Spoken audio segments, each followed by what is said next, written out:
आज की शायरी उन लोगों के नाम के जो भरे शहरों से खाली हाथ जाते हैं। हाथ खाली है तेरे शहर से जाते जाते, हाथ खाली है तेरे शहर से जाते जाते, जान होती तो मेरी जान लुटाते जाते।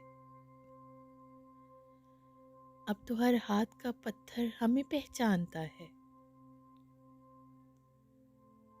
अब तो हर हाथ का पत्थर हमें पहचानता है। उम्र गुजरी है तेरे शहर में आते जाते। अब कि मायूस हुआ यारों को रुखसत करके, जा रहे थे तो कोई जख्म लगाते जाते। रेंगने की भी इजाजत नहीं हमको, वरना रेंगने की भी इजाजत नहीं हमको, वरना हम जिधर जाते नए फूल खिलाते जाते। मैं तो जलते हुए सहराओं का एक पत्थर था, तुम तो दरिया थे मेरी प्यास बुझाते जाते।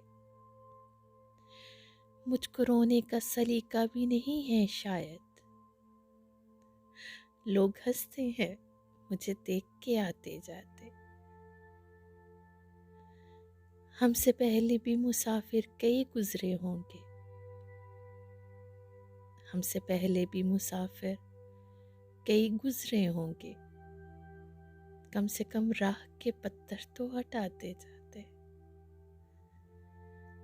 हाथ खाली हैं तेरे शहर से जाते जाते,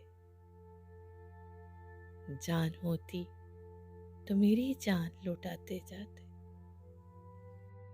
शायरी अच्छी लगी तो चैनल को सब्सक्राइब और वीडियो को लाइक ज़रूर करें। शुक्रिया।